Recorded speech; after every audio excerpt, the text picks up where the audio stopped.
Hello and welcome to round 2 of the Parenting Roundabout podcast. I'm Terry Morrow and I'm here with Catherine Haleko. Hello.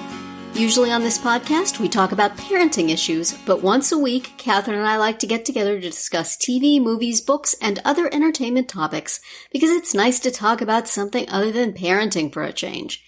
This week we are continuing with our watch of the second season of Veronica Mars with the episode Nobody Puts Baby in a Corner.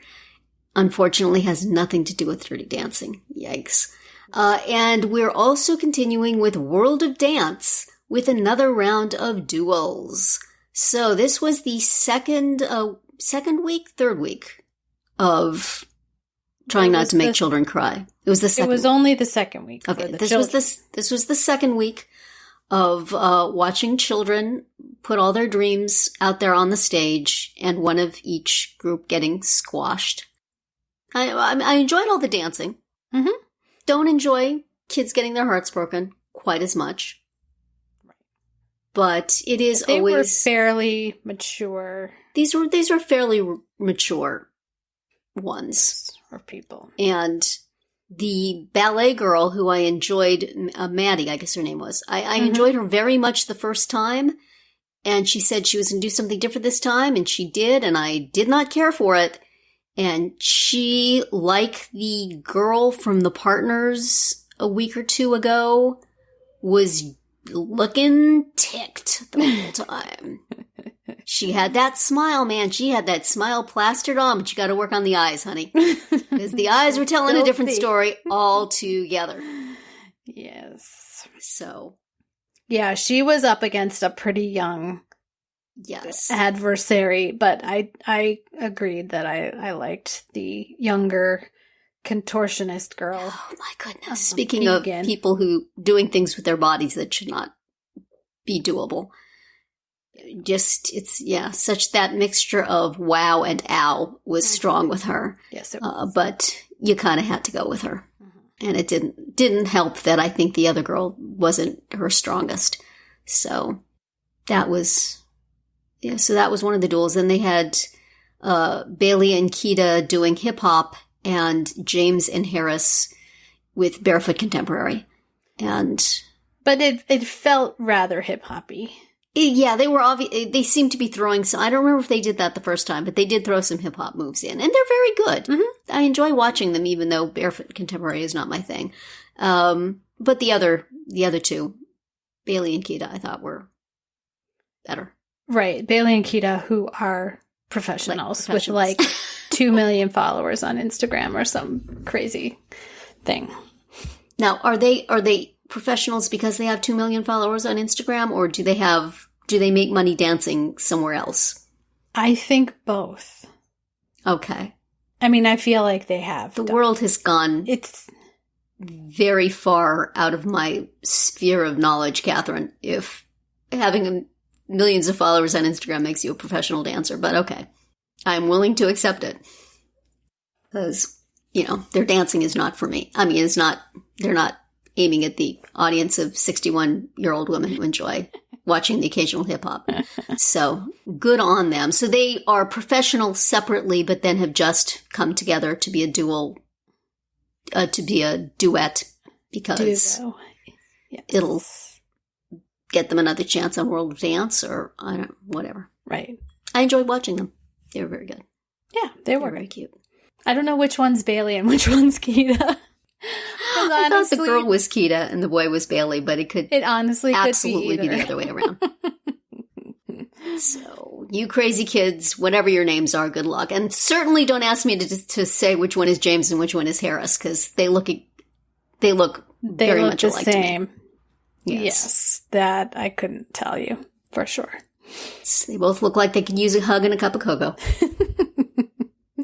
And then you had the redemption. Yes, my husband for some reason came and sat and was watching this, and I had to explain to him that, because he was asking what these boys were doing with their dance, and I said, you know what, it's Barefoot Contemporary, anything goes, who knows, just, they're just dancing. So then I was saying, gee, I hope it's going to be young cast and James and Harris for the finals, and it was. Nice. Those would have been my picks. Twitch, good job. Yeah. Then I had to explain to my husband why his name was Twitch, so it didn't go too well from there, but just is. It's dance. Yes. It's dance. His real name is Steven, in case you need to know that. Good to know. I could use that bit of information. So, but I was happy that Young Cast went through.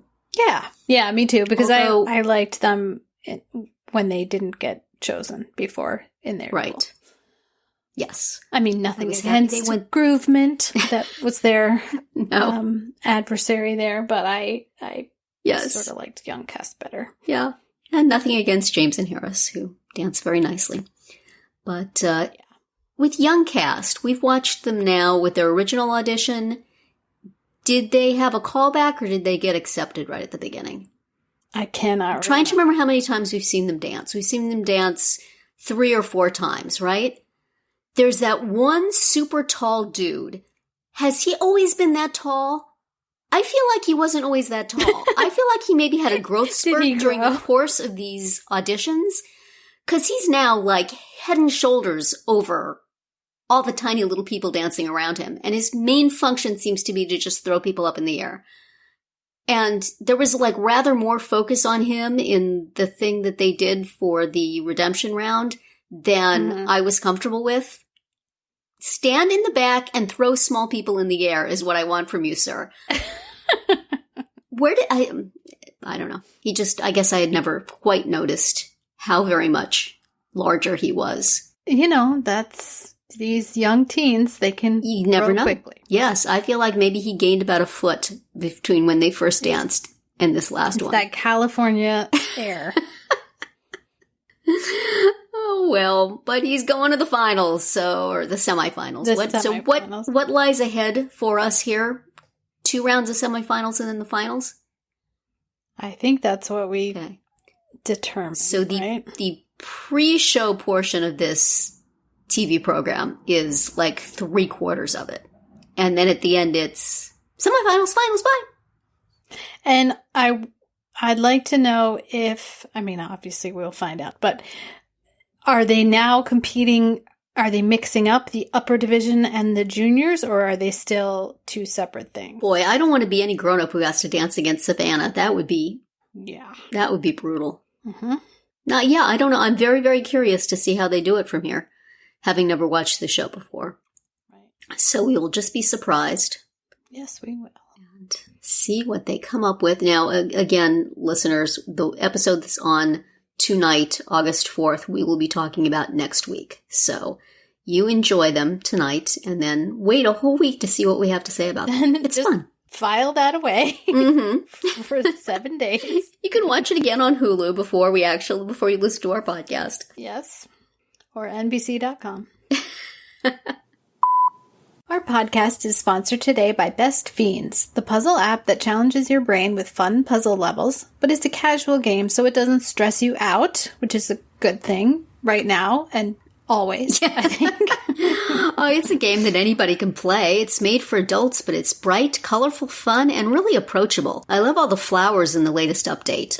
We're collecting roses now instead of cookies. And I like cookies, but roses are prettier to look at on my phone screen. And I personally enjoy the way the game is constantly challenging me to think about my next move instead of making rash, impulsive decisions that lead to mistakes. Like real life. It's not like real life in that way. Yeah. Yeah, it's a nice brain workout that's entertaining and distracting. Yeah, it's my little break from work. You know, I get a few minutes, I can go on and play a level and occupy my mind with something fun, no stress, no pressure. It's great. And it will even help you win your level if you are struggling to advance through the game. I appreciate that.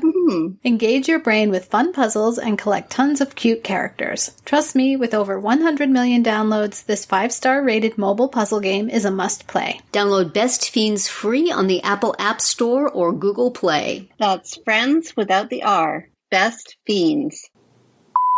So, Veronica Mars this week presented us with really possibly the most thorough case study we have yet had of the really, really terrible parenting in Neptune. Yeah. We have in the past gotten one example of it in an episode. You know, we've seen Logan's dad be horrific. We've seen Duncan's parents be awful. We've seen random parents of random rich kids be terrible. In this one, we got oh my goodness, such a panoply of putrid parenting that it's hard for me to pay attention to anything else. Yeah, it was bad. What the heck is wrong with these people? Honestly. It was really awful. And also the title, Nobody Puts Baby in a Corner.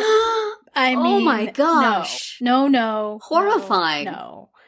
Because as we find out later, the most horrible of all the horrible parents depicted, and honestly, it was quite the contest, is this, it's Meg's parents, who we already knew were no treat, but apparently youngest daughter, they just randomly lock her in a little room behind her closet periodically. Because I suppose they do put their baby in a corner. That is apparently what the title is applying to, and really extremely no. inappropriate and gross for a title. Yes. I mean, everything about it was inappropriate and gross, but there's a lot of inappropriate and gross in this episode, honestly. And the music, did you notice the music during the whole part where they found her in the closet? It was extremely ominous. Just like heartbeats and deep breaths, and it was really disturbing. Well, I have a confession to make. Because, and I've mentioned almost doing this a number of times, but I am not so good with the suspense. And quite frequently when I'm watching something with my husband and something super suspenseful comes in, I know something bad is going to happen. I will find a reason to have to go to the kitchen, and I'll tell my husband, it's okay, just keep playing it. I could not make it through that scene. I had to get out of there. So I went to the kitchen where I could sort of hear, and then I came back and my husband told me what happened. So knew nothing good was going to come of that. Yeah. But I didn't think I thought they would just get caught. I didn't think they would find, baby in the corner, so to speak. That's awful. Yeah. That's really awful. But also awful is the parents who have terrible, repressed-looking little boys, or little boys who are so deprived of good things that they scream for ice cream. Literally scream for ice cream.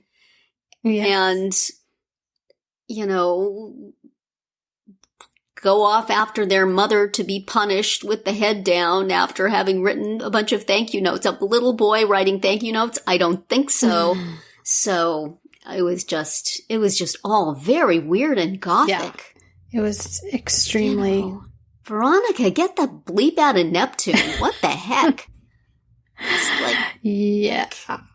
Something out of a horror movie. As they pointed out in the on the podcast, one of the most unbelievable things that happened is you actually felt that Sheriff Lamb has a heart and a sense of justice. Yes, I felt like that was going to happen. There was something about, and I mean, I guess good acting. The whole time he was in the room and then taking Veronica and Logan out, I felt like he knew already that what was up there. Mm-hmm. And that I did not ever think that he was actually arrested. Yeah, I didn't really think so either. But he said the thing about his father, something that Meg's dad said, I'm the victim here.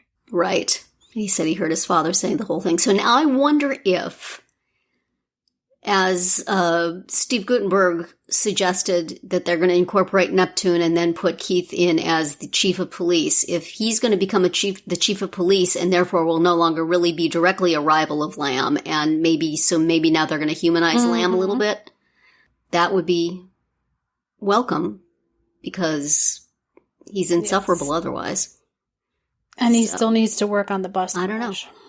Yes, he needs to work on the bus crash, and, selling himself to rich ladies is also, in bachelor auctions, maybe also not cool. But anyway, that was rough. Now, onto the other plot, which is, there was basically two others. One is that Veronica is helping Logan find out who's trying to frame him, which not too much action on that, except that the person who came to Lamb is not actually the person that Logan saw.